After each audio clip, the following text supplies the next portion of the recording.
Bem-vindo. Respira profundamente. Agora outra vez. E uma terceira. Esta noite, vamos caminhar juntos pelas páginas mais antigas da Escritura.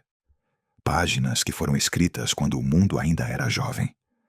Páginas que guardam segredos sobre o começo de todas as coisas. Esta noite vamos abrir o livro de Gênesis, mas não da maneira como você talvez o tenha ouvido antes. Vamos ler devagar.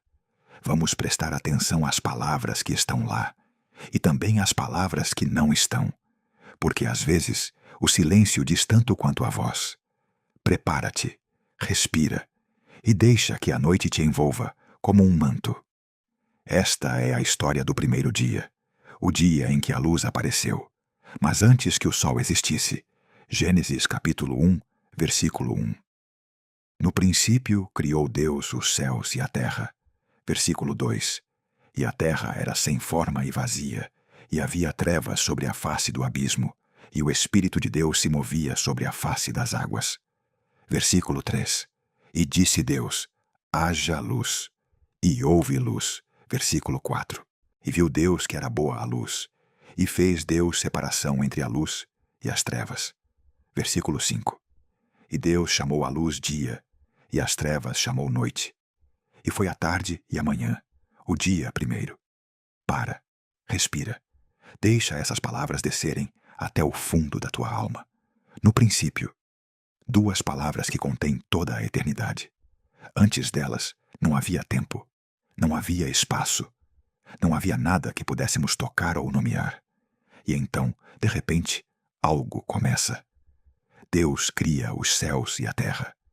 Mas a terra, no começo, não era como a conhecemos agora. Ela era sem forma, vazia. Imagine isso, uma massa informe flutuando na escuridão absoluta, sem montanhas, sem vales, sem horizonte. E sobre tudo isso, trevas, trevas profundas, trevas que nunca tinham visto luz, porque ainda não havia luz. O abismo. Essa palavra em hebraico é Tehom, um termo antigo, carregado de mistério. Nas culturas ao redor de Israel, Tehom era o nome do caos primordial, das águas profundas e perigosas que existiam antes da criação. Águas que não tinham fundo, águas que engoliam tudo. E sobre essas águas, diz o texto, o Espírito de Deus se movia, como um pássaro que paira sobre o ninho, como um vento suave que acaricia a superfície de um lago à noite. Deus estava ali, presente, ativo, preparando-se para falar. E então ele fala: haja luz. 3 palavras em português, 2 em hebraico, Yehi-or. E com essas 2 palavras, o universo muda para sempre, porque luz aparece. De repente, do nada, luz que não vem do sol, porque o sol ainda não existe, ele só será criado no 4º dia. Então, de onde vem essa luz? Isso é o que vamos explorar esta noite. Juntos, devagar, com reverência. Fecha os olhos por um momento. Imagina que estás flutuando sobre essas águas primordiais. Tudo ao teu redor é escuridão. Escuridão tão densa que parece ter peso, que parece pressionar contra a tua pele, que parece entrar pelos teus ouvidos e preencher o silêncio. E então, de repente, luz. Não uma luz gradual, não um amanhecer lento, mas luz instantânea. Luz que explode na existência porque Deus falou. E essa luz, diz o texto, era boa. Deus viu que a luz era boa. Essa é a primeira vez que Deus avalia a sua criação, e ele a aprova. A luz é boa. Mas por que mencionar isso? Por que dizer que a luz era boa? Talvez porque a escuridão não era. Ou talvez porque a luz representava algo mais do que apenas a capacidade de ver. Talvez a luz representasse ordem, propósito, direção, vida. Nas Escrituras, a luz sempre está associada a Deus. No Salmo 104, versículo 2, está escrito: ele se cobre de luz como de uma vestimenta. Em 1 João, capítulo 1, versículo 5, Deus é luz, e não há nele treva nenhuma. E em João, capítulo 1, versículo 4 e 5, falando sobre Jesus: Nele estava a vida, e a vida era a luz dos homens. E a luz resplandece nas trevas, e as trevas não a compreenderam. Luz e trevas. Desde o primeiro dia, esses dois elementos estão em oposição. Deus separa a luz das trevas. Ele as divide. Ele estabelece uma fronteira entre elas. E ele dá nomes. Ele chama a luz dia e as trevas noite. Nomear algo, na cultura hebraica, era exercer autoridade sobre isso. Era defini-lo. Era colocá-lo no seu lugar certo, dentro da ordem da criação. E assim, o primeiro dia termina. E foi a tarde e a manhã, o dia primeiro. Tarde primeiro. Depois manhã. Esse detalhe é importante. O dia, na contagem hebraica, começa ao pôr do sol, não ao amanhecer. A noite vem primeiro. E depois, a luz. Talvez isso nos ensine algo. Talvez nos diga que mesmo nas nossas noites mais escuras, a manhã está a caminho. Que a luz sempre segue as trevas. Que Deus nunca abandona a sua criação à escuridão permanente. Mas há perguntas que ficam. Perguntas que o texto não responde diretamente. O que estava naquela escuridão antes da luz? O que habitava o abismo? Por que Deus não criou a luz imediatamente, no mesmo instante em que criou os céus e a terra? Por que houve, ainda que por um breve momento, trevas? Alguns rabinos antigos ensinavam que Deus criou e destruiu mundos antes deste, que o nosso universo não foi a primeira tentativa, que houve criações anteriores que falharam, que foram devolvidas ao caos, ao terror, ao abismo sem forma. Será que as trevas do versículo 2 eram os restos de algo anterior, ecos de uma criação perdida? O texto não diz. E talvez seja melhor assim, porque algumas perguntas não precisam de resposta. Algumas perguntas existem apenas para nos lembrar de que há mistério, de que Deus é maior do que a nossa compreensão, de que o começo de todas as coisas está envolto em segredo e em luz. E essa luz, a primeira luz, a luz que precedeu o sol, continua a brilhar, não apenas fisicamente, mas espiritualmente, simbolicamente. Ela brilha em cada manhã que nasce, em cada vela que acendemos na escuridão, em cada momento em que escolhemos a esperança em vez do desespero, em cada vez que Deus fala ao nosso coração e diz: haja luz, e há. Esta noite, enquanto descansas, lembra-te disso. Prompt in. A vast, endless void of absolute darkness, swirling primordial waters, reflecting faint ethereal light, beginning to pierce through the deep shadows. The Spirit of God hovering above, like a gentle, luminous mist. Cosmic chaos, slowly giving way to the first rays of divine light. Ancient and sacred atmosphere, documentary style, hyper-realistic 8K, cinematic lighting, dramatic atmosphere, no modern elements, no text, no letters, no frame, chapter title. El primer día, la luz que precedió al sol. Sin index 2, textos. Lembra-te de que antes de qualquer coisa que possas ver ou tocar, houve a palavra de Deus. E essa palavra trouxe luz. E essa luz era boa. Agora vamos mais fundo. Vamos explorar o que essa luz significa e o que ela revela sobre o caráter de Deus, porque cada detalhe na Escritura está lá por uma razão. Cada palavra foi escolhida com cuidado. E quando prestamos atenção, quando lemos devagar, descobrimos camadas de significado que não víamos antes. Pensa no contraste: trevas e luz, caos e ordem, vazio e plenitude. Deus não cria a partir de algo que já existe. Ele cria a partir do nada. Ex nihilo, dizem os teólogos, do nada. Não havia matéria-prima, não havia material de construção, apenas Deus e a sua palavra. E quando ele fala, a realidade obedece. Isso nos diz algo profundo sobre o poder da palavra. No princípio era o Verbo, diz João capítulo 1, versículo 1. E o Verbo estava com Deus, e o Verbo era Deus. Versículo 3. Todas as coisas foram feitas por ele, e sem ele, nada do que foi feito se fez. Jesus é chamado de Verbo, de palavra, porque através dele, Deus fala ao universo, e o universo vem à existência.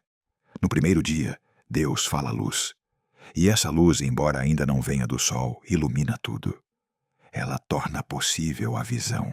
Ela torna possível a distinção entre o dia e a noite, entre o que é e o que não é.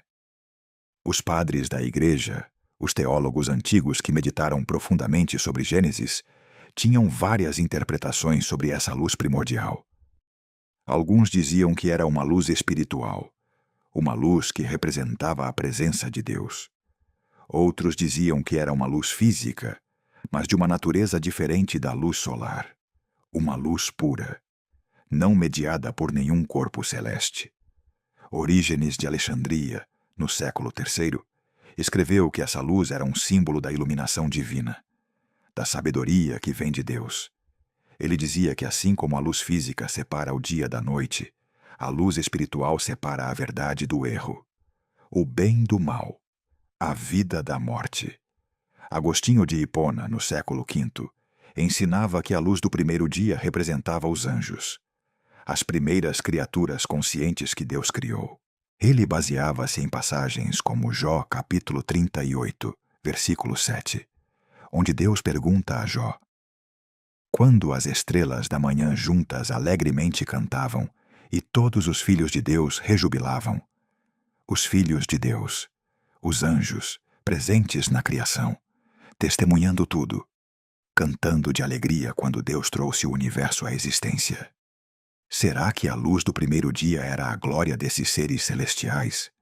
Será que eles próprios eram portadores da luz divina? O texto não especifica, mas a possibilidade está lá, entrelaçada nas palavras, esperando que a descubramos. Agora pensa nisso. Se a luz do primeiro dia não era o sol, então ela dependia totalmente de Deus. Ela não tinha fonte autônoma. Ela existia porque Deus a sustentava. A cada momento, a cada instante. E quando Deus criou o sol no quarto dia, ele não estava criando a luz pela primeira vez. Ele estava delegando a função de iluminar. Ele estava estabelecendo um sistema, uma ordem natural. Mas a luz em si já existia, já estava ali, desde o primeiro dia. Isso nos ensina algo sobre a natureza da criação. Que Deus não precisa de intermediários, que ele pode agir diretamente, mas que ele escolhe, muitas vezes, trabalhar através de meios, através de processos, através de criaturas que ele próprio fez. O sol não é a fonte última da luz. Deus é. Mas Deus usa o sol para iluminar a terra, para marcar o tempo, para reger o dia. E isso é bom, isso é parte da ordem que ele estabeleceu. Mas nunca devemos esquecer que antes do sol havia luz, e que se o sol se apagasse amanhã, Deus poderia falar novamente: haja luz. E haveria. Fecha os olhos outra vez. Imagina que estás de pé numa planície vasta. É noite, não há lua, não há estrelas, apenas escuridão. Escuridão total. Nem sequer podes ver a tua própria mão diante do rosto. E então uma voz que parece vir de todos os lugares ao mesmo tempo. Uma voz que ressoa nos teus ossos, que vibra no teu peito. Haja luz. E de repente, luz. Não uma luz ofuscante, não uma luz que te cega, mas uma luz suave, constante, que preenche tudo, que te envolve, que te aquece. E tu percebes que nunca mais estarás totalmente na escuridão, porque agora sabes que a luz existe, que a luz é possível, que Deus pode falar a qualquer momento e trazer luz onde antes só havia trevas. Essa é a promessa do primeiro dia. Essa é a esperança que ele nos oferece. Que não importa quão escura seja a noite, não importa quão profundo seja o abismo, Deus pode falar e tudo muda.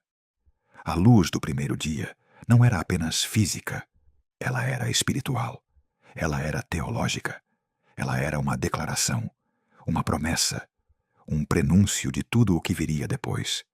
E o que viria depois? Bom, isso é o que vamos descobrir. Porque a criação não termina no primeiro dia. Ela apenas começa. No segundo dia, Deus vai dividir as águas. Vai criar o firmamento, o céu. E debaixo desse céu, debaixo dessas águas divididas, haverá criaturas, haverá mistérios, haverá coisas que o texto menciona apenas de passagem, coisas que talvez não quiséssemos saber. Mas por agora, descansa. Deixa que a luz do primeiro dia te envolva. Deixa que ela te lembre de que Deus está presente, que Ele nunca te abandonou, que mesmo nas tuas noites mais escuras, Ele pode falar e trazer luz. Respira profundamente e lembra-te, no princípio, Deus. E Deus disse, haja luz. E houve luz, e a luz era boa. E Deus separou a luz das trevas, e chamou a luz dia, e as trevas chamou noite. E foi a tarde e a manhã, o dia primeiro. E esse dia, esse primeiro dia, ainda brilha, ainda ecoa, ainda nos chama, para fora da escuridão, para dentro da luz, para perto de Deus. E essa jornada que começou no primeiro dia, continua através de 6 dias de criação, continua através da história, continua através da tua vida, porque tu também foste criado, tu também foste chamado da escuridão para a luz. E Deus viu que eras bom, assim como Ele viu que a luz era boa, assim como Ele viu que tudo o que Ele fez era bom. Descansa nisso, dorme nisso. E quando acordares amanhã, quando vires a luz do sol entrando pela janela, lembra-te que antes do sol havia luz, e que essa luz veio da palavra de Deus, e que essa palavra ainda está a falar, ainda está a criar, ainda está a trazer ordem ao caos, luz às trevas, vida à morte. Esta noite, deixa que essa verdade te embale, deixa que ela te acalme, deixa que ela te leve para um sono profundo e tranquilo, porque tu estás seguro, tu estás guardado, tu estás envolto na luz do primeiro dia, a luz que nunca se apaga, a luz que sempre volta, a luz que é Deus, e fica comigo, porque amanhã à noite vamos explorar o segundo dia, e o terceiro, quando Deus dividiu as águas, e quando debaixo dessas águas algo começou a mexer-se, algo antigo, algo poderoso, algo que o texto menciona apenas de relance, mas que estava lá, desde o princípio, esperando.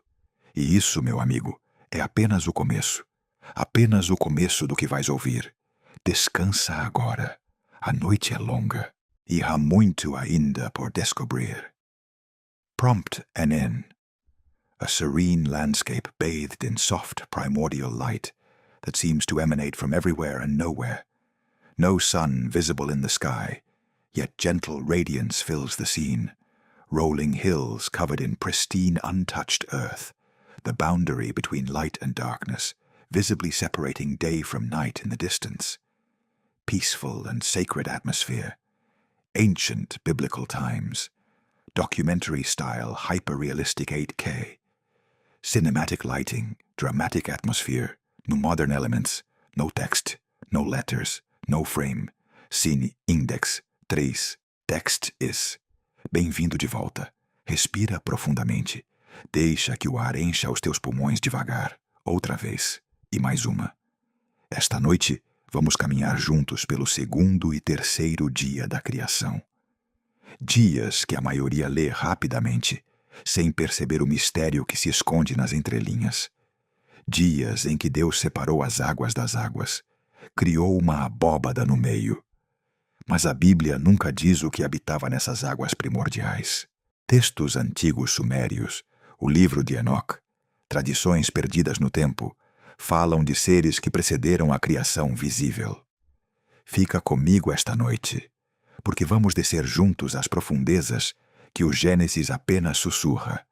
Vamos abrir Gênesis capítulo 1, versículo 6. Escuta com atenção. E disse Deus: haja uma expansão no meio das águas, e haja separação entre águas e águas. E fez Deus a expansão, e fez separação entre as águas que estavam debaixo da expansão, e as águas que estavam sobre a expansão. E assim foi. E chamou Deus a expansão céus. E foi a tarde e a manhã, o dia segundo. Gênesis 1, versículos 6 a 8. Lê outra vez essas palavras, devagar. Águas debaixo da expansão. Água sobre a expansão. A maioria dos crentes imagina nuvens acima, oceanos abaixo. Mas os hebreus antigos não pensavam assim. Para eles, o cosmos era uma estrutura de 3 camadas. Águas celestiais acima da abóbada sólida do firmamento. Águas abissais debaixo da terra seca. E no meio, uma bolha de ar, de espaço habitável. Um santuário frágil entre 2 oceanos infinitos. Imagina por um momento. Estás de pé numa planície escura. Não há lua ainda. Não há estrelas. Só o vento suave que sopra sobre águas invisíveis. Acima de ti, uma cúpula imensa, translúcida, como vidro azulado. E sabes que por trás desse vidro há um mar, um oceano suspenso. Águas que premem contra a barreira, contidas apenas pela palavra de Deus. Debaixo dos teus pés, sob a terra que ainda não foi formada, há outro abismo. Águas profundas, sem fundo, sem luz. E tu estás no meio, respirando, vivo, mantido por uma promessa que ainda não compreendes totalmente. Os antigos mesopotâmicos conheciam estas águas. Chamavam-lhes Tiamat e Apsu. Tiamat, o oceano salgado do caos. Apsu, as águas doces subterrâneas. Acreditavam que os deuses nasceram dessas águas primordiais. Que o mundo foi criado do corpo dividido de Tiamat, derrotada em batalha cósmica. Quando os hebreus ouviram o Gênesis pela primeira vez, reconheceram os ecos, mas com uma diferença radical. No Gênesis não há batalha, não há luta. Deus simplesmente fala, e as águas obedecem, não porque foram derrotadas, mas porque reconhecem a voz do seu Criador. Haja uma expansão no meio das águas. E houve, assim de simples, assim de absoluto. Mas a pergunta permanece. O que havia nessas águas antes da separação? O Gênesis capítulo 1, versículo 2, diz-nos algo perturbador. E a terra era sem forma e vazia, e havia trevas sobre a face do abismo. E o Espírito de Deus se movia sobre a face das águas, o abismo. Em hebraico, Tehom, uma palavra que ressoa com Tiamat. O abismo profundo, escuro, sem forma. E o Espírito de Deus pairava sobre ele, como uma ave sobre o ninho, como um pensamento sobre a criação. Mas o que estava debaixo? Os rabinos perguntaram-se isto durante séculos. Alguns disseram que eram águas mortas, sem vida, esperando o comando divino. Outros, mais cautelosos, sugeriram que havia coisas ali, coisas que Deus não criou no sentido de fazer do nada, mas que subjugou, ordenou, colocou sob autoridade. O livro de Enoque, um texto que circulava entre os judeus do Segundo Templo, fala de anjos caídos, aprisionados em lugares de escuridão, debaixo da terra, debaixo das águas, esperando o julgamento. Será que essas prisões já existiam no segundo dia? Será que a separação das águas foi também uma separação entre o puro e o impuro, o ordenado e o caótico? Fica comigo, porque ainda há mais. O terceiro dia traz uma revelação inesperada. Gênesis 1, versículos 9 a 10. E disse Deus: ajuntem-se as águas debaixo dos céus num lugar, e apareça a porção seca. E assim foi. E chamou Deus a porção seca a terra, e ao ajuntamento das águas chamou mares. E viu Deus que era bom. Repara bem, Deus ajunta as águas debaixo dos céus num lugar. Não as elimina, não as destrói, apenas as reúne, e chama-lhes mares. Mas onde estão essas águas reunidas, se a terra seca acaba de aparecer? Os antigos hebreus imaginavam a terra como um disco plano, flutuando sobre um oceano subterrâneo. As montanhas eram pilares que sustentavam o firmamento acima. As fontes e os rios eram fissuras por onde as águas abissais subiam à superfície.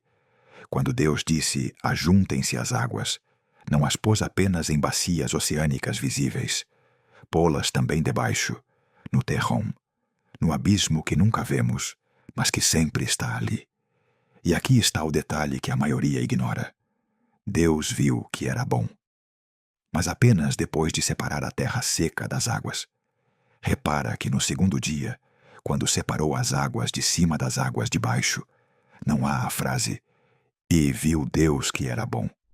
Isso só aparece no terceiro dia. Por quê? Os rabinos debateram isto. Alguns disseram que a obra do segundo dia não estava completa até ao terceiro.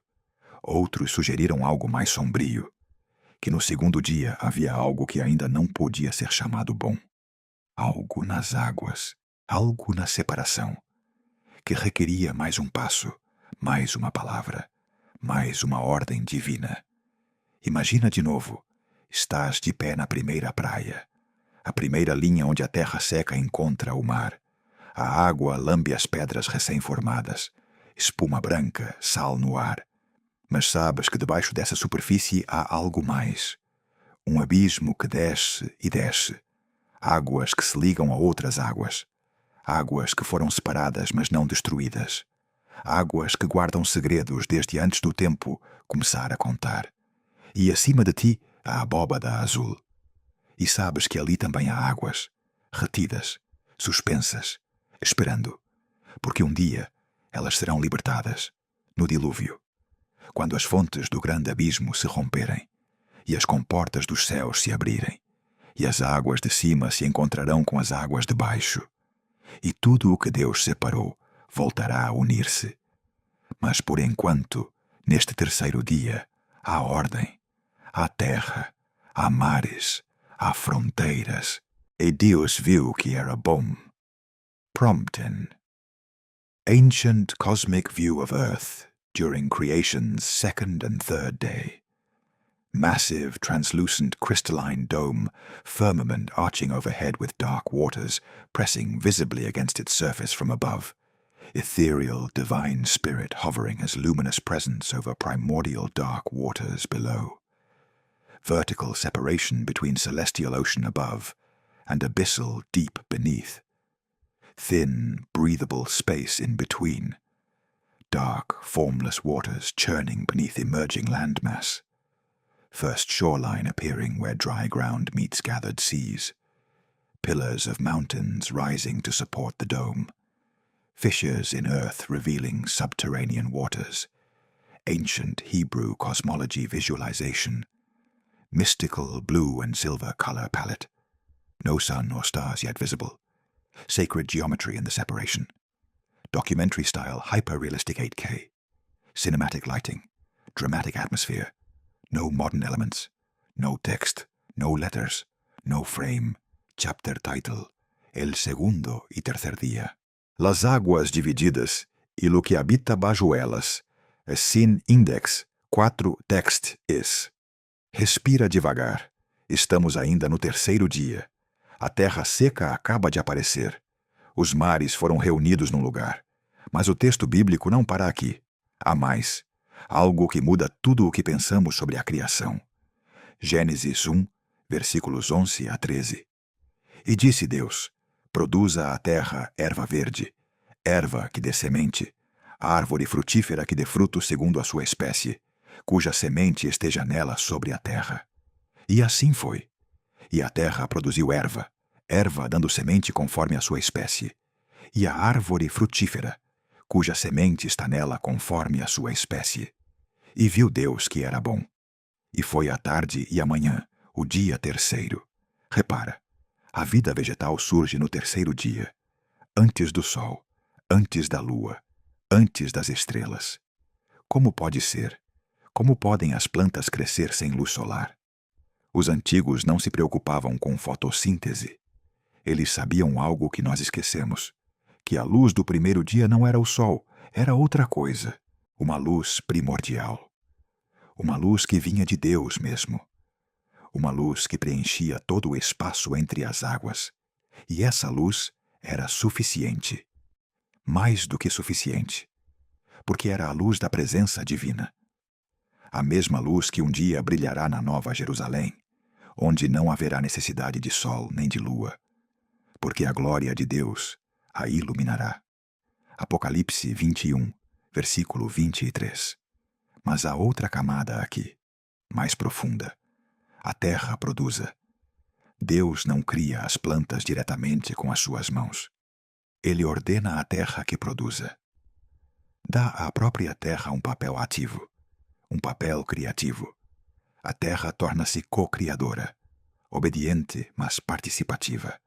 E isso muda tudo, porque significa que desde o início Deus quis que a criação não fosse apenas receptora passiva, mas parceira ativa, capaz de responder, capaz de produzir, capaz de dar fruto. Os rabinos viram nisso uma lição espiritual. Assim como a terra produziu vida quando Deus falou, também o coração humano deve produzir fruto quando ouve a palavra divina. Não basta receber. É preciso gerar. É preciso deixar que a semente brote, que a raiz desça, que o tronco suba, que o fruto amadureça. Imagina a primeira árvore. Não há vento ainda para espalhar a semente. Não há abelhas para polinizar. Não há animais para comer o fruto e dispersar as sementes. Mas a árvore cresce mesmo assim, porque a palavra de Deus está nela, cuja semente esteja nela. A capacidade de reprodução, a promessa de continuidade, tudo codificado na primeira geração, tudo pronto, tudo completo, segundo a sua espécie. Esta frase repete-se 10 vezes no primeiro capítulo do Gênesis, segundo a sua espécie. Conforme a sua espécie, há ordem, há categorias, há fronteiras. Deus não cria o caos. Ele cria cosmos, estrutura, padrão. Cada planta conhece o seu lugar. Cada semente sabe o que se tornará. Não há confusão, não há mistura acidental. Há design, há intenção, há beleza na diferença ordenada. E viu Deus que era bom. Pela segunda vez no terceiro dia, Deus declara que a obra é boa. Primeiro, quando a terra seca apareceu. Agora, quando a vida verde a cobre. O terceiro dia é o único dia em que a frase "e viu Deus que era bom" aparece 2 vezes. Por quê? Talvez porque o terceiro dia completa finalmente a obra do segundo.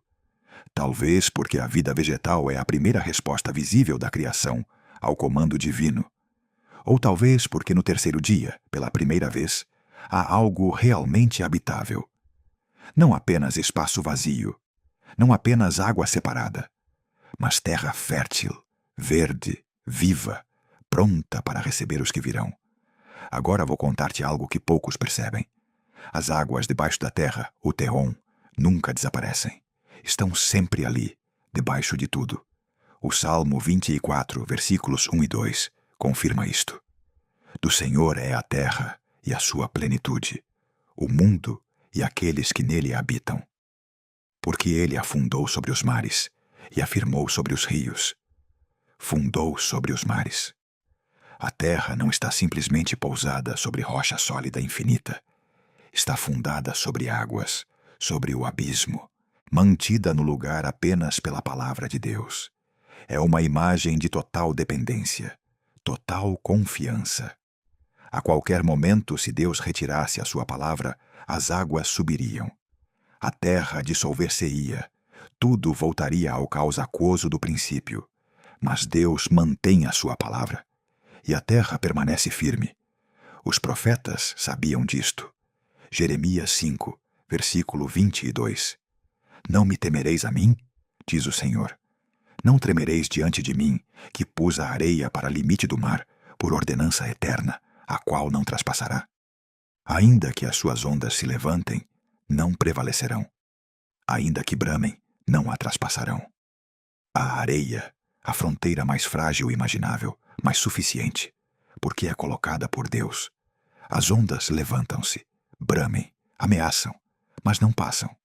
Não porque sejam fracas, mas porque reconhecem a voz que lhes disse: até aqui virás, e não mais adiante. Jó 38, versículo 11. As águas lembram-se do segundo dia, lembram-se da separação, lembram-se da voz e obedecem. Mas debaixo dessa obediência há uma tensão, uma memória do que foram, do caos primordial, do terrão sem forma. E por isso o mar na Bíblia é sempre ambíguo. Fonte de vida, mas também de perigo. Lugar de criaturas maravilhosas, mas também de monstros. O Leviatã habita ali. O grande dragão marinho, criado por Deus, sim, mas representando algo mais antigo. Algo que foi ordenado, mas não eliminado. Jó 41 descreve-o em detalhes terríveis. Poderás tirar com anzol o Leviatã? A sua força está nos seus lombos. As suas vértebras estão entretecidas.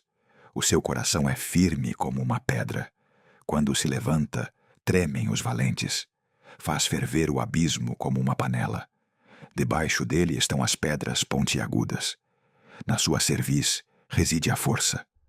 Não há sobre a terra quem se lhe possa comparar. É rei sobre todos os filhos da soberba. Este não é um peixe grande, é um símbolo, um lembrete de que mesmo no mundo ordenado, mesmo depois da separação das águas, ainda há vestígios do caos original. Ainda há forças que só Deus pode controlar. Forças que nos lembram da nossa pequenez, da nossa fragilidade, de que habitamos num santuário mantido apenas pela misericórdia divina. E isso, curiosamente, não nos deve aterrorizar. Deve nos consolar, porque significa que Deus não tem medo do caos, não tem medo das águas, não tem medo do abismo. Ele passeia sobre ele, brinca com o Leviatã, controla as ondas com uma palavra. E se ele controla isso, pode controlar qualquer tempestade na tua vida. Qualquer abismo que sintas abrir-se debaixo de ti. Qualquer água que ameace submergir-te. Ele é o mesmo que disse no segundo dia: haja uma expansão. E houve. O mesmo que no terceiro dia disse: apareça a porção seca. E apareceu. E a mesma palavra que separou as águas pode separar-te do teu caos. Pode trazer ordem onde há confusão. Pode fazer terra seca aparecer onde só vês abismo. Respira fundo. Deixa esta verdade descer. Não estás à deriva num oceano sem fim. Estás na terra que Deus fundou sobre os mares. Firme, segura, mantida pela palavra que não falha. E amanhã à noite, quando voltares, vamos caminhar juntos pelo quarto dia. O dia em que Deus finalmente acende as luzes no firmamento. O dia em que o tempo começa a contar de forma visível. O dia em que sol, lua e estrelas tomam os seus lugares. Mas já te digo um segredo. Essas luzes não são apenas para iluminar. São para sinais, para estações, para dias, para anos. E os antigos sabiam ler esses sinais de formas que esquecemos. Fica comigo. Que a paz te acompanhe esta noite. Que o sono venha mansamente. E que acordes, sabendo que estás fundado sobre a palavra que nunca passa. Prompt in. Third day of creation landscape. Verdant rolling hills, covered in first vegetation, emerging from dark, fertile earth. Ancient primordial trees, with seeds visibly encoded in their design bearing fruit despite no sun. Luminous divine light flooding the space between separated waters above and below. Massive roots descending into ground, revealing subterranean waters beneath. Shoreline where green earth meets gathered seas with gentle waves, held back by thin line of sand. Leviathan's shadow barely visible in deep waters. Pillars and foundations of earth, resting upon abyss. First garden paradise bathed in pre-solar divine radiance, rich greens and deep blues, mystical yet orderly atmosphere, ancient Hebrew cosmology, documentary-style hyper-realistic 8K, cinematic lighting, dramatic atmosphere, no modern elements, no text, no letters, no frame.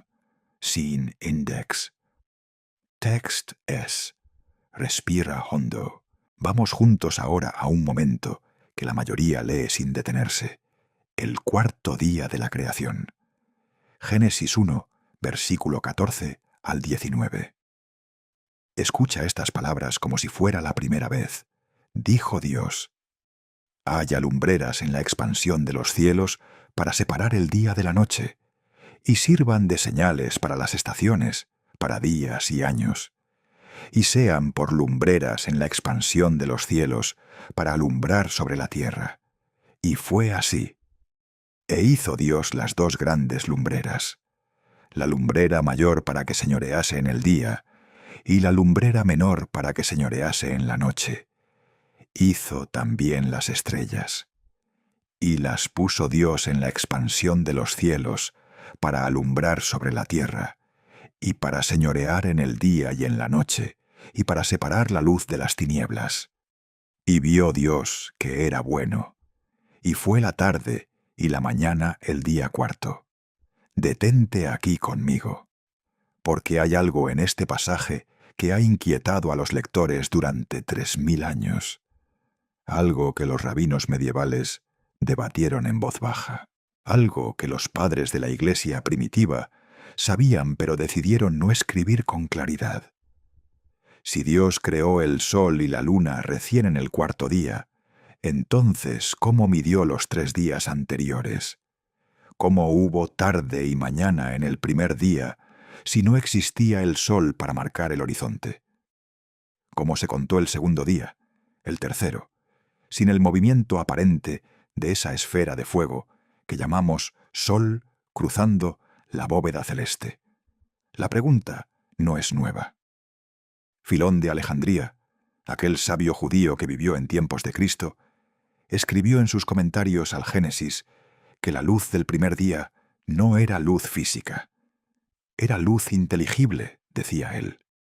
Luz que los ojos del alma podían ver, pero no los ojos del cuerpo. Una luz que existía antes de las lumbreras, antes de que hubiera ojos humanos para recibirla. Y Agustín de Hipona, aquel gigante de la fe cristiana del siglo IV, meditó sobre esto durante años.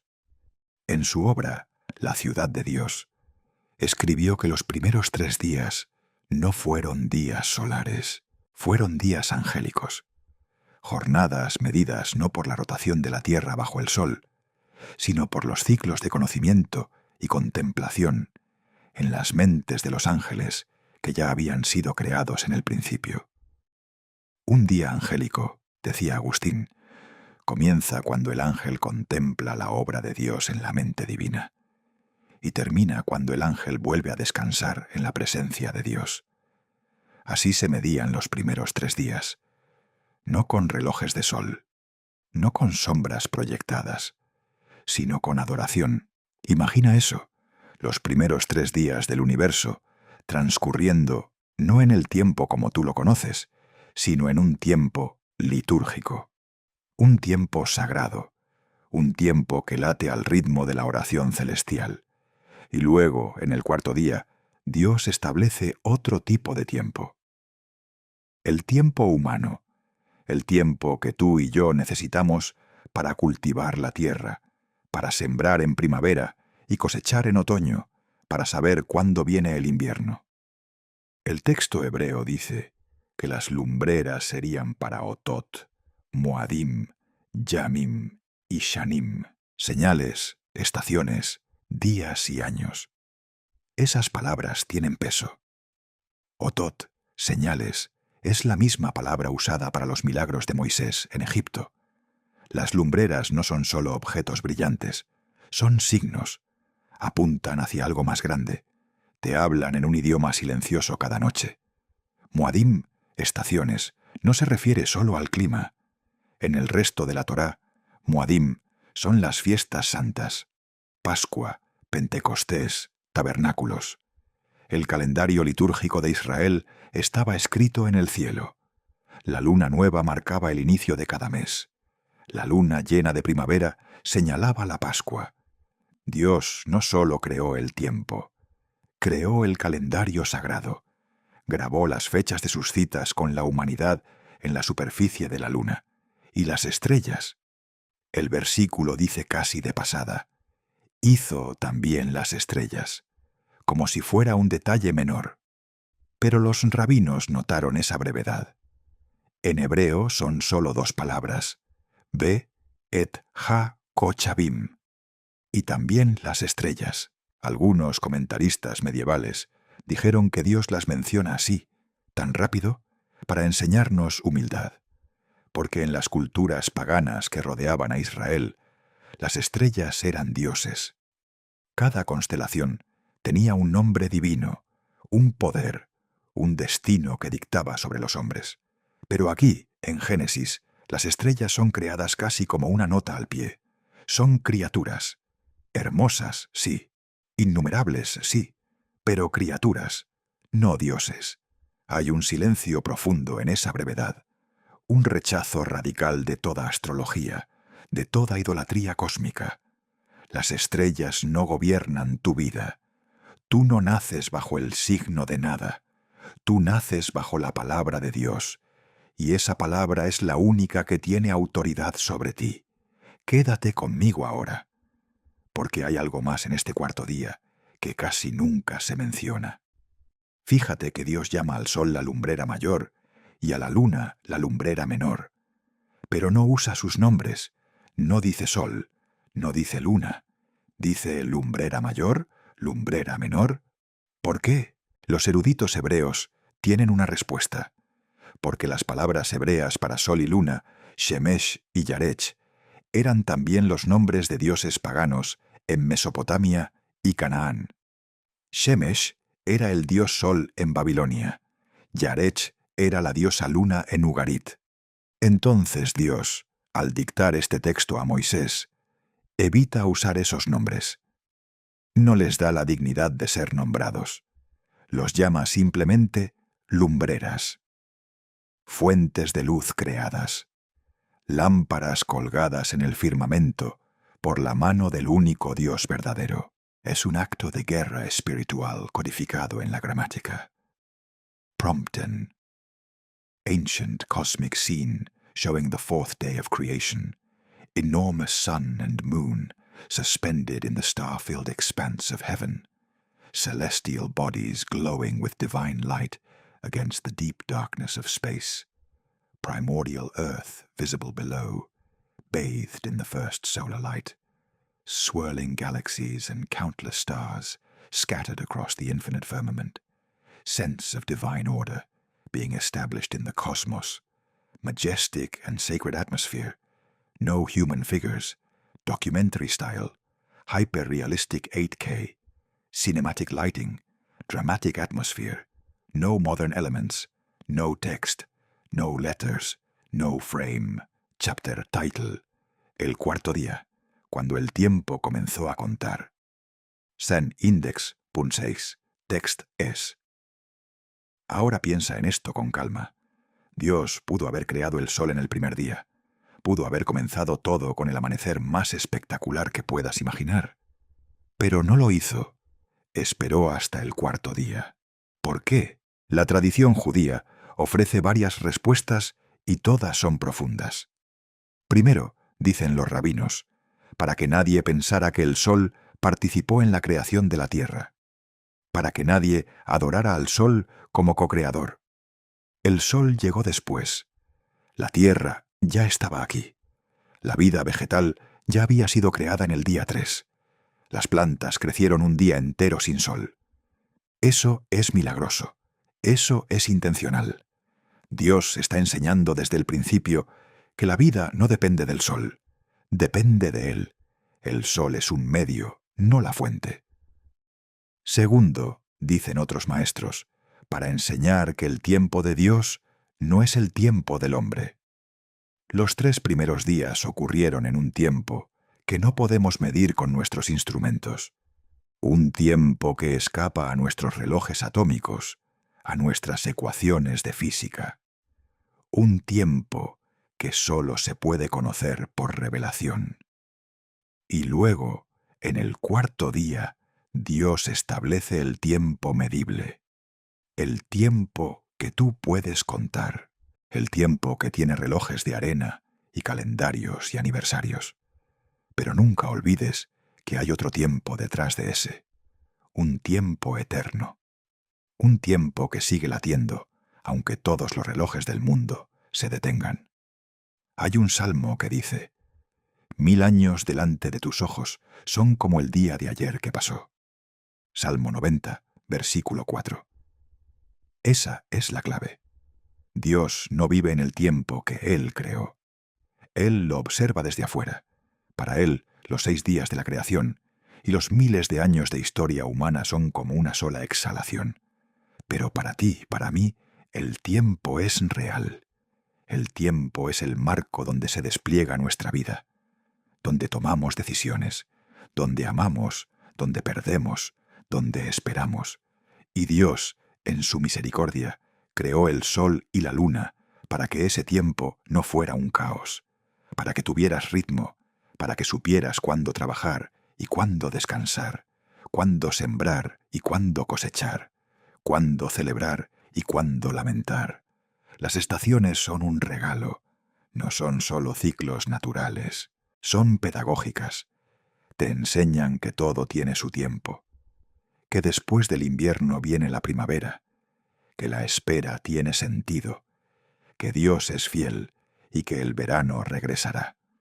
Los padres del desierto, aquellos monjes cristianos que vivieron en Egipto en los siglos III y IV, solían salir de noche a orar bajo las estrellas. Decían que cuando mirabas el cielo nocturno en el desierto, lejos de cualquier ciudad, veías tantas estrellas que parecía que el firmamento estaba vivo, palpitando. Algunos de esos monjes escribieron que las estrellas eran los ojos de los ángeles mirándote. Otros decían que eran las lámparas encendidas en las ventanas del cielo. Y uno de ellos, un anciano llamado Macario, escribió algo que me persigue. Dijo: cuando miras las estrellas, recuerda que cada una fue puesta ahí por Dios, con un propósito. Algunas brillan para guiar a los navegantes, otras marcan el paso de las estaciones, pero todas, brillan para recordarte que no estás solo en la oscuridad. Eso es lo que hace el cuarto día. Te da compañía en la noche. Cuando el sol se pone y la oscuridad cubre la tierra, la luna se levanta. Y cuando la luna se oculta, las estrellas brillan más. Nunca estás abandonado en la negrura total. Dios puso lumbreras en el cielo para que siempre haya luz. Siempre. Incluso en la noche más cerrada hay una estrella visible si sabes dónde mirar. Y eso es más que astronomía. Eso es teología. Eso es esperanza codificada en luz. Vuelve ahora al texto. Génesis 1, versículo 18. Las lumbreras fueron puestas para señorear en el día y en la noche, y para separar la luz de las tinieblas. Esa palabra, señorear, en hebreo es limsol. Significa gobernar, reinar, tener dominio. El sol reina sobre el día, la luna reina sobre la noche. Pero su reinado no es absoluto. Son virreyes, no reyes. Gobiernan bajo la autoridad del Rey Supremo. Y tú, que fuiste hecho a imagen de Dios, también fuiste llamado a reinar. En el sexto día, Dios te dará dominio sobre la tierra, pero tu dominio, como el del sol y la luna, debe ser ejercido bajo la autoridad de Dios. Debes gobernar tu vida, tus decisiones, tus palabras, con la sabiduría y la justicia que vienen de Él, no como un tirano, sino como un mayordomo, como alguien que sabe que rendirá cuentas. El cuarto día te enseña eso. Te muestra que incluso las lumbreras más gloriosas son siervos, y si ellas lo son, ¿cuánto más tú? Hay una última cosa que quiero compartir contigo esta noche. Es algo que descubrí leyendo a los místicos judíos de la Edad Media. Ellos notaron que en hebreo el sol es llamado Shemesh, y ese nombre tiene valor numérico. En la gematría, el sistema donde cada letra hebrea tiene un número, Shemesh suma 340. Y la luna, Yarech, aunque Moisés no usa ese nombre aquí, suma 218.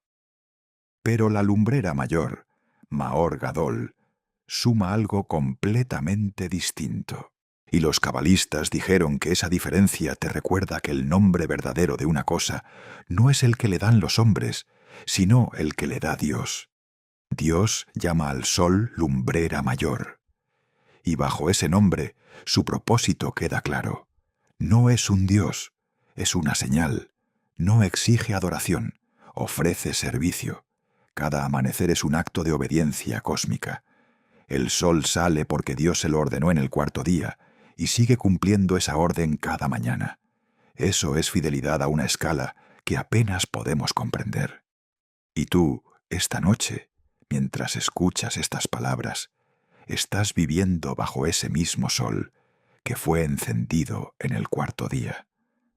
La misma luna que fue colgada en el firmamento te alumbra cuando abres la ventana.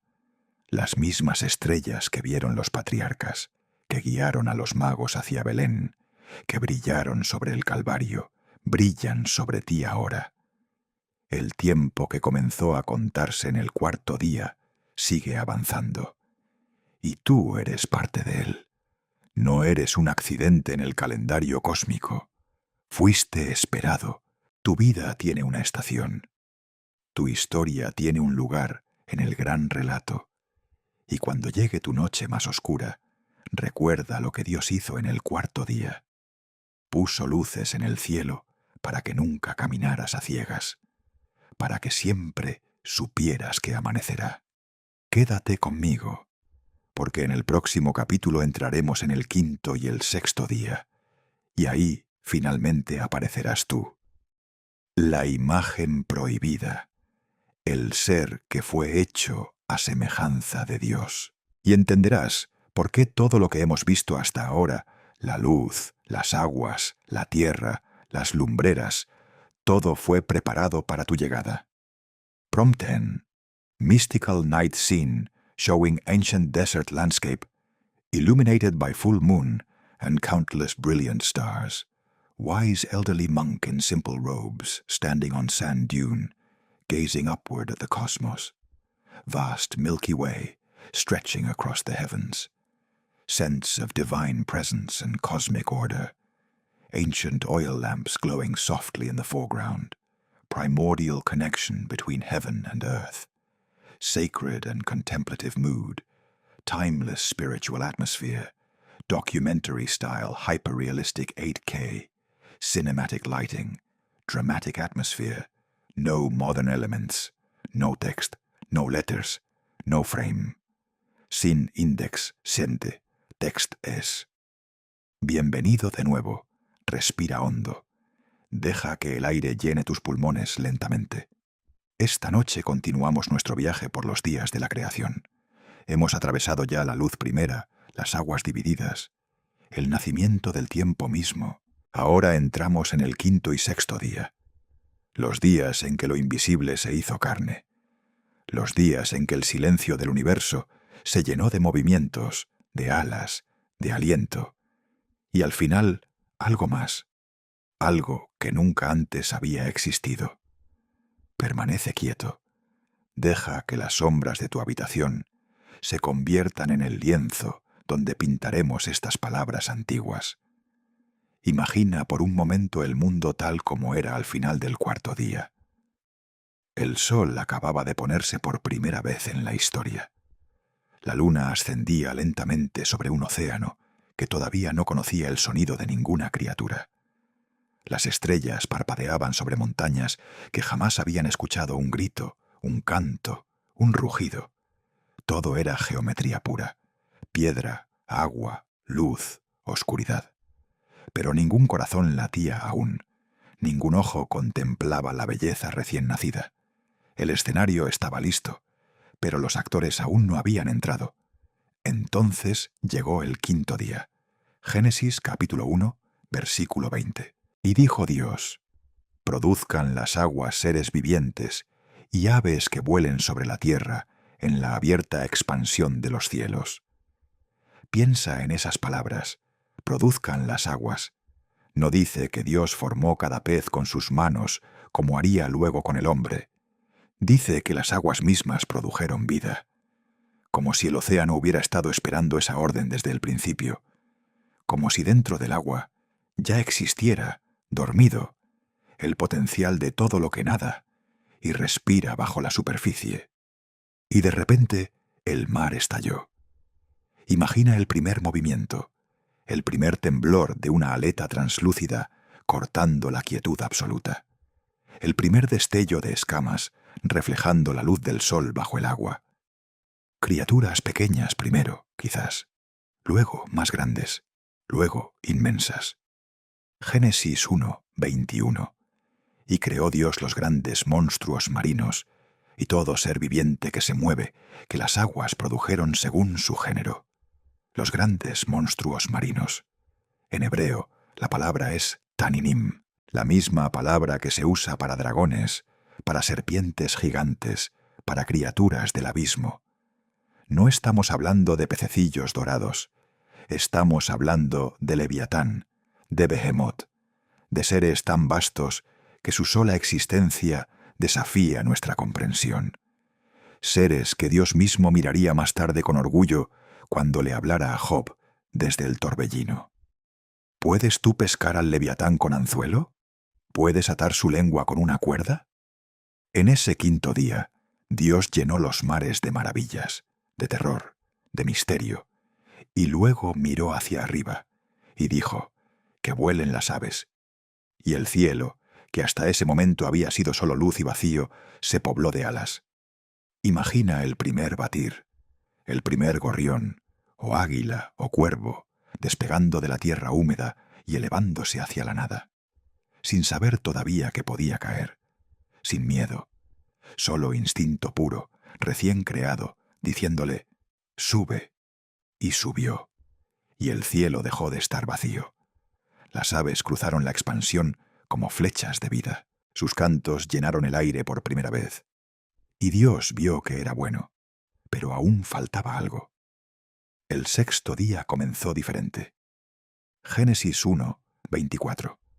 Entonces dijo Dios, produzca la tierra seres vivientes según su género, bestias y serpientes, y animales de la tierra según su especie. Y fue así. La tierra, como el mar antes, obedeció.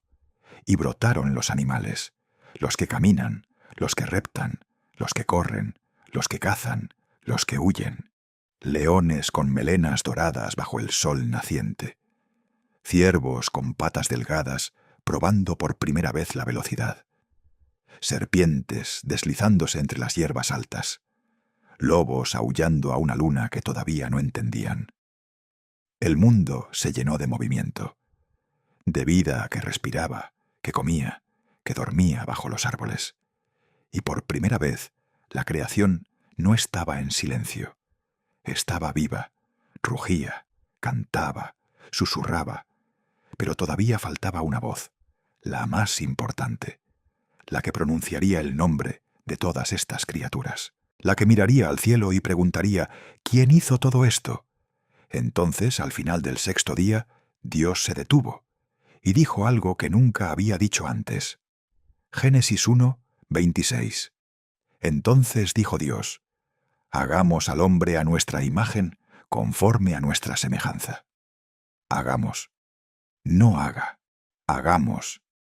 Plural, como si estuviera consultando, como si por primera vez en toda la creación Dios no actuara solo. Los teólogos han debatido esto durante milenios. ¿Con quién hablaba? ¿Con los ángeles? ¿Con el Espíritu Santo? ¿Con el Hijo, el Verbo que ya existía desde el principio? No lo sabemos. Pero sabemos esto, algo cambió en ese momento. Porque lo que vino después no fue como todo lo demás. Génesis 2:7. Entonces Jehová Dios formó al hombre del polvo de la tierra, y sopló en su nariz aliento de vida, y fue el hombre un ser viviente. Formó, en hebreo, yatzar, la palabra que usa un alfarero cuando trabaja el barro con sus manos. No dijo, produzca la tierra un hombre. No. Dios se arrodilló, metió sus manos en el polvo y moldeó, despacio, con cuidado, como un artista que sabe que está creando su obra maestra. Prompten, Ancient Primordial Ocean at Dawn, First Rays of Sunlight, piercing through dark waters, translucent fish materializing in golden beams of light, massive shadowy shapes of sea creatures moving in the deep, birds emerging from mist and taking flight into an empty sky, waves rippling with new life, ethereal and mystical atmosphere, documentary style, hyperrealistic 8K, cinematic lighting, dramatic atmosphere, no modern elements, no text, no letters, no frame, chapter title, el quinto y sexto día, criaturas visibles y la imagen prohibida. Scene index 8, text es. Y ahora llegamos al corazón del misterio. A imagen de Dios lo creó. En hebreo, Betselem Elohim. A la imagen de Dios. No parecido, no similar. Imagen, como un sello que deja su marca en la cera. Como un reflejo en un espejo. Pero, ¿qué significa eso? Dios no tiene cuerpo. No tiene manos, ni rostro, ni forma física. Entonces, ¿qué parte del hombre refleja a Dios? Los rabinos antiguos decían que era la capacidad de crear, de nombrar, de elegir. Los animales actúan por instinto. El león caza porque tiene hambre. El pájaro canta porque su naturaleza se lo ordena. Pero el hombre puede mirar al cielo y decidir si agradece o maldice. Puede ver una piedra y decidir si construye un altar o una tumba. Puede tomar el fruto del árbol o dejarlo en la rama. Esa libertad, esa terrible y hermosa libertad, eso es la imagen de Dios. Y hay algo más, algo que el texto menciona solo una vez y nunca vuelve a repetir. Génesis 5, 1. El día en que creó Dios al hombre, a semejanza de Dios lo hizo. La palabra hebrea aquí es temut, semejanza. Es diferente de tselem, imagen. Tselem es el sello, la forma externa. Demut es la esencia interna, la chispa, lo que los griegos llamarían más tarde el alma. Los cabalistas dirían que cada ser humano lleva dentro un fragmento de la luz infinita de Dios, una chispa del Ein Sof, el infinito, atrapada en un cuerpo de barro. Y nuestra tarea en esta vida es recordar esa chispa, avivarla, no dejar que se apague bajo el peso del mundo. Piensa en eso mientras descansas esta noche. Tú, que escuchas estas palabras en la oscuridad. Tú también fuiste hecho a imagen de Dios. No importa cuánto tiempo haya pasado desde aquel primer aliento. No importa cuántas generaciones te separen de Adán. La misma chispa que ardió en él arde en ti. Génesis 1, 27. Y creó Dios al hombre a su imagen. A imagen de Dios lo creó. Varón y hembra los creó. Varón y hembra. Ambos. La imagen completa de Dios no estaba en uno solo. Estaba en los dos, en la unión, en la dualidad que refleja la complejidad infinita del Creador. Y Dios los bendijo. Génesis 1, 28. Y los bendijo Dios, y les dijo: fructificad y multiplicaos, llenad la tierra y sojuzgadla. Esta fue la primera bendición dada directamente a la humanidad. No fue riqueza, no fue poder, fue propósito. Fructificad, cread vida, multiplicaos. No estéis solos, llenad la tierra, explorad cada rincón de este mundo que hice para vosotros, y sojuzgadla, dominadla. En hebreo, kabash, someter, gobernar. Pero no como un tirano, como un rey sabio, como un jardinero que cuida lo que se le ha confiado. Porque en el siguiente capítulo, Génesis 2:15, Dios pondría al hombre en el jardín del Edén para que lo labrara y lo guardase. Labrar, guardar, no destruir, no explotar, cuidar. Esta fue la primera vocación humana, antes de sacerdote, antes de rey, antes de profeta, jardinero, guardián, administrador de la creación. Y por unas horas, quizás solo unas horas, todo fue perfecto. Adán caminaba por el jardín, nombrando a los animales. Eva aún no había sido formada de su costilla. El árbol del conocimiento del bien y del mal permanecía intocado en el centro del huerto. La serpiente aún no había hablado. y Dios paseaba por el jardín en el fresco del día, buscando la compañía de aquellos que había hecho a su imagen. Imagina ese momento, el frescor de la tarde, la brisa suave moviendo las hojas del Edén, el sonido de los pasos de Dios acercándose, y Adán, sin miedo, sin vergüenza, caminando hacia él, hablando con él como un hijo habla con su padre, como un amigo con su amigo. Esa era la intención original. Esa era la imagen completa. No un Dios distante en los cielos inaccesibles, sino un Dios que camina, que habla, que comparte el jardín con sus criaturas. Pero algo estaba por cambiar, algo que discutiremos en nuestro próximo encuentro. Por ahora, descansa en este pensamiento. Fuiste hecho a imagen de Dios. Llevas en ti una chispa de lo divino. Y aunque el mundo te diga que eres solo polvo, recuerda, en ese polvo Dios sopló su propio aliento y te convertiste en alma viviente. Génesis 2, 7, una vez más. Y sopló en su nariz aliento de vida, y fue el hombre un ser viviente. Aliento de vida.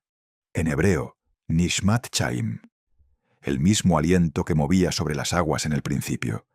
El mismo espíritu que daba forma al caos. Ahora vivía dentro del hombre. Respira hondo. Siente ese aliento.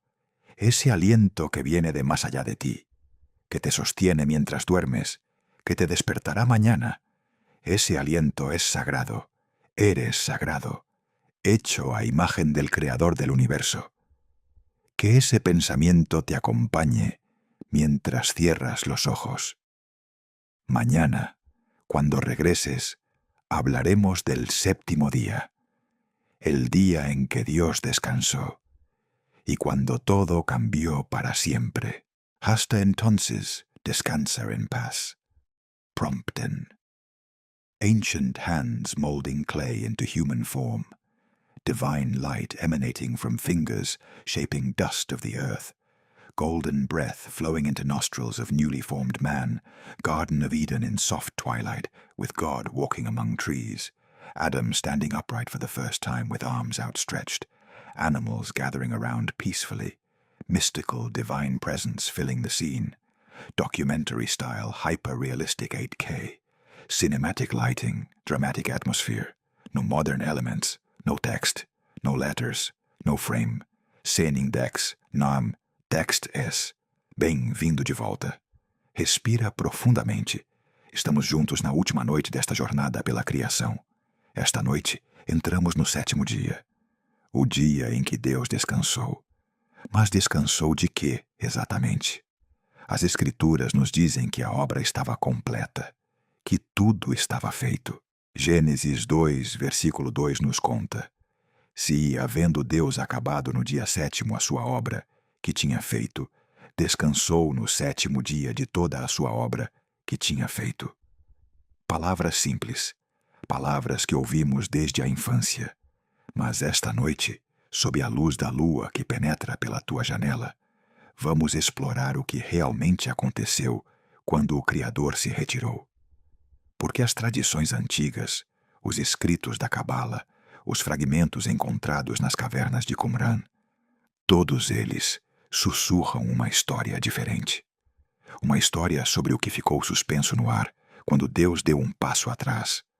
Uma história sobre o que foi entregue à humanidade naquele momento de silêncio divino. Fecha os olhos por um instante.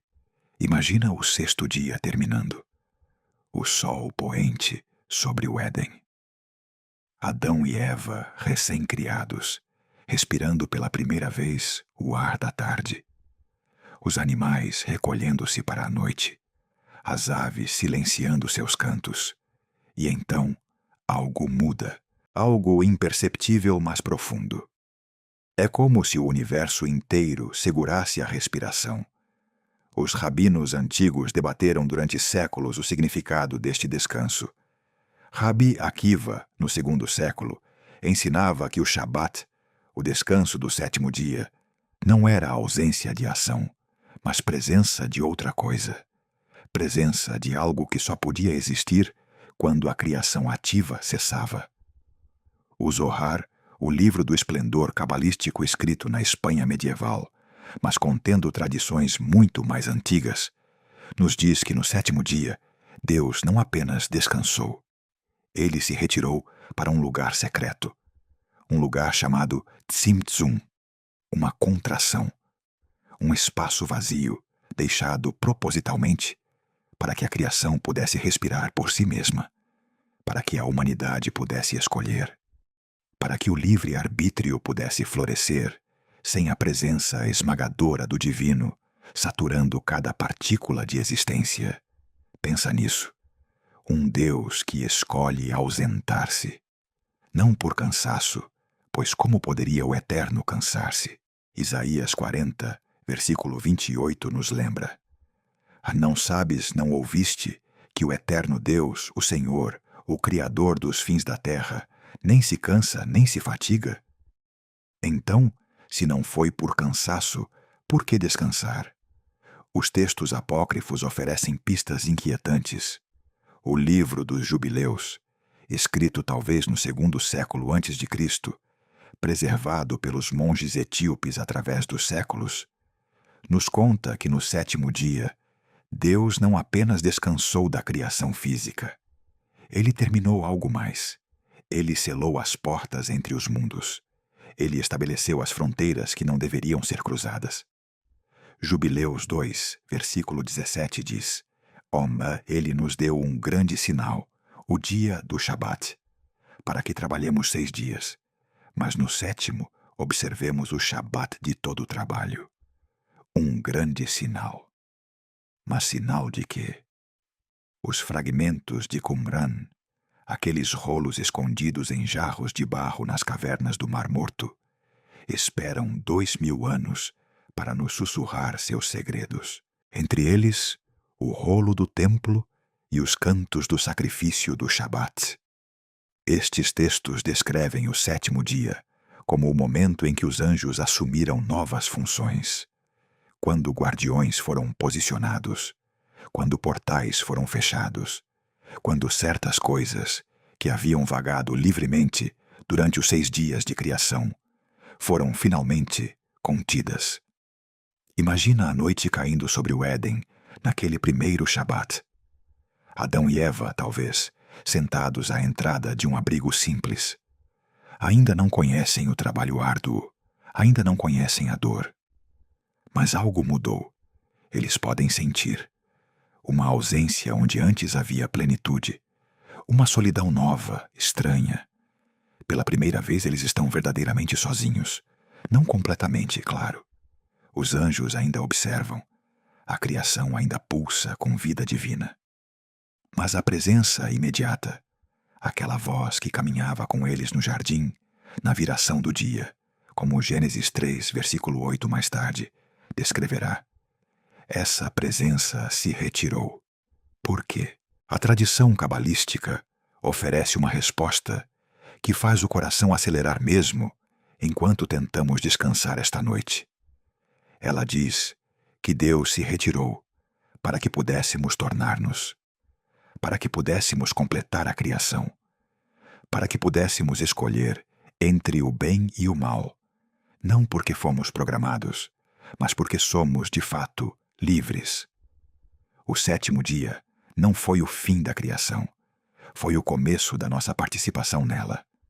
Rabbi Nachman de Breslov, há 200 anos, caminhando pelos campos da Ucrânia sob as estrelas, ensinava que cada Shabat é um portal. Um retorno àquele primeiro sétimo dia. Um momento fora do tempo, onde podemos tocar a eternidade. Onde podemos lembrar quem realmente somos. Não apenas criaturas, mas co-criadores. Não apenas barro animado, mas portadores da imagem divina, como vimos nos dias anteriores desta jornada. E o que aconteceu quando aquele primeiro Shabat terminou, quando o 8º dia amanheceu, embora a Bíblia não o numere assim. Prompt N. Ancient Garden of Eden at twilight. First human couple sitting peacefully at the entrance of a simple shelter. golden sunset light fading into deep purple dusk, lush vegetation silhouetted against the sky, animals settling for the night in the distance, mystical atmosphere of divine presence withdrawing, visible stars beginning to appear, ancient Middle Eastern landscape, sense of profound silence and transition, ethereal mist gathering, documentary-style hyper-realistic 8K, cinematic lighting, dramatic atmosphere, no modern elements, no text, no letters, no frame. Chapter title, El Séptimo Día, El Descanso que Cambió Todo. Escene Index 10. Text is. Quando o 8º dia amanheceu, algo irreversível havia acontecido. O tempo que começara no 4º dia com o sol e a lua, agora tinha um ritmo novo. 6 dias de fazer, 1 dia de ser. 6 dias de transformar o mundo, 1 dia de lembrar quem nos transformou. Este padrão, esta pulsação, foi entregue não apenas a Israel séculos depois no Sinai, mas à própria criação naquele primeiro Shabat. Os manuscritos de Nag Hammadi, descobertos no Egito em 1945, enterrados em uma jarra perto de um mosteiro, contêm textos gnósticos que, embora heterodoxos, preservam ecos de tradições muito antigas. Um deles, o Apócrifo de João, descreve o 7º dia como o momento em que o demiurgo, o criador deste mundo material, percebeu que havia algo além dele, que sua criação, por mais completa que parecesse, estava contida dentro de algo maior, que o descanso não era dele para tomar, mas foi imposto de cima. Não precisamos aceitar toda a teologia gnóstica para sentir a verdade que pulsa sob estas palavras. A verdade de que no 7º dia limites foram estabelecidos, fronteiras foram desenhadas, e dentro dessas fronteiras a humanidade recebeu seu domínio, mas também sua responsabilidade. O Talmud babilônico, compilado ao longo de séculos de debate rabínico, registra uma discussão fascinante no tratado Shabat. Os rabis perguntam: o que exatamente Deus fez no 7º dia, se ele descansou de toda a obra? A resposta de Rabi Shimon Bar Yochai, o místico do 2º século, é surpreendente. Ele diz que Deus criou a menusha, o descanso. Que o descanso não é ausência de algo, mas presença de algo que não existia antes. Uma qualidade nova no universo. A capacidade de estar completo, de estar satisfeito, de não precisar mais nada. Pensa no significado profundo disso, enquanto a noite se aprofunda ao teu redor. Vivemos em um mundo que nunca descansa, onde sempre há mais para fazer, mais para alcançar, mais para conquistar. Mas naquele 7º dia primordial, Deus estabeleceu um princípio diferente. O princípio de que há um tempo para parar. Não porque o trabalho acabou, mas porque o trabalho é suficiente. Porque nós somos suficientes. Os oráculos sibilinos, textos judaicos e cristãos antigos escritos em grego, preservam uma tradição de que no 7º dia os anjos perguntaram a Deus: a obra está completa. E Deus respondeu: a obra dos meus dedos está completa, mas a obra das mãos deles está apenas começando. As mãos de quem? As nossas mãos. As mãos de Adão e Eva. As mãos de cada ser humano que já viveu ou viverá. No 6º dia, Deus criou a humanidade. No 7º dia, Ele nos deu a criação para cuidarmos, para guardarmos, para completarmos. Gênesis 2, versículo 15. Logo após o relato do descanso divino, nos conta: e tomou o Senhor Deus o homem, e o pôs no jardim do Éden para o lavrar e o guardar, lavrar e guardar, trabalhar e proteger. Este é o nosso Shabat eterno. Não um dia de inatividade, mas um ritmo de vida, onde trabalhamos 6 partes e descansamos uma. Onde transformamos o mundo 6 partes e lembramos que não somos donos dele, apenas mordomos, uma parte. As tradições cabalísticas posteriores, especialmente as de Safed, no século XVI, desenvolveram toda uma teologia do Shabat. Isaac Luria, o Ari, ensinava que cada sexta-feira ao entardecer, quando o Shabat entra, recebemos uma Neshama Yeterá, uma alma adicional. Um fragmento extra de divindade que nos permite transcender nossa natureza cotidiana. E quando o Shabat sai, no sábado à noite, essa alma adicional parte, mas deixa um rastro, uma memória de quem podemos ser, uma saudade do Éden. Rabbi Abraham Joshua Heschel, no século XX, chamou o Shabat de palácio no tempo. Não um lugar no espaço, mas um momento na eternidade que visitamos semanalmente. Um momento que nos conecta diretamente àquele primeiro sétimo dia, quando Deus descansou e a criação segurou a respiração. Mas há algo mais nos textos antigos. Algo sussurrado nas margens, escrito nas entrelinhas. O livro de Enoque Etíope, no capítulo 33, descreve os segredos do calendário e menciona que o sétimo dia é quando os portões do céu são vigiados mais estritamente, quando certas coisas não podem passar. Como se o descanso de Deus não fosse apenas um exemplo para nós, mas também uma proteção, uma barreira temporal contra forças que nos outros 6 dias têm mais liberdade. Isso ressoa com as palavras de Êxodo 20, versículo 11, quando os 10 mandamentos repetem a história da criação. Porque em 6 dias fez o Senhor os céus e a terra, o mar e tudo que neles há, e ao sétimo dia descansou. Portanto, abençoou o Senhor o dia do sábado e o santificou.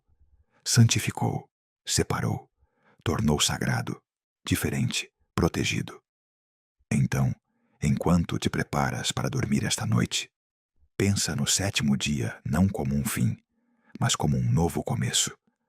O começo da história humana verdadeira. O começo da nossa liberdade e da nossa responsabilidade. O começo do tempo medido não apenas em horas e dias, mas em ritmos de trabalho e descanso, de fazer e ser, de transformar e contemplar. Deus descansou, e ao descansar, Ele nos mostrou como viver, não em frenesi constante, mas em ritmo sagrado, não em conquista incessante, mas em aceitação periódica de que somos parte de algo maior. Não como deuses que criam do nada, mas como mordomos que cuidam do que foi entregue às nossas mãos. O sétimo dia mudou tudo, porque foi o dia em que Deus nos confiou o mundo. E essa confiança, esse descanso divino que nos deu espaço para crescer, continua até hoje. Cada Shabat, cada momento de descanso verdadeiro, é um eco daquele primeiro sétimo dia. Um portal de volta ao Éden. Uma lembrança de que fomos feitos não apenas para trabalhar, mas para descansar. Não apenas para fazer, mas para ser. Que a paz daquele primeiro Shabat te acompanhe esta noite. Que possas descansar como Deus descansou, não por cansaço, mas por completude. E que ao acordares amanhã, lembres que cada dia é um presente, cada obra é sagrada, e cada descanso é um retorno ao começo de tudo. Respira fundo. Deixa que o silêncio te envolva, como envolveu a criação naquele sétimo dia. E dorme em paz, sabendo que a história da criação não terminou. Ela continua em ti, em mim, em cada escolha que fazemos entre a luz e a escuridão, entre o trabalho e o descanso, entre transformar o mundo e deixá-lo ser. Se esta noite te ajudou a encontrar paz, volta amanhã. Sempre haverá outra história, outro sussurro da eternidade, outra noite para caminharmos juntos pelos caminhos antigos. Boa noite. Prompton. Mystical representation of the seventh day of creation, ethereal light descending gently over a perfected garden paradise, celestial gates subtly visible in the starry sky, sense of divine presence withdrawing yet protecting, Ancient olive trees and flowering meadows in perfect harmony. Soft moonlight illuminating a sacred landscape. Angels in the distance standing as guardians. Atmosphere of profound peace and completion. Cycle of time beginning. Golden and silver hues blending. Documentary-style hyper-realistic 8K. Cinematic lighting. Dramatic atmosphere. No modern elements. No text. No letters. No frame.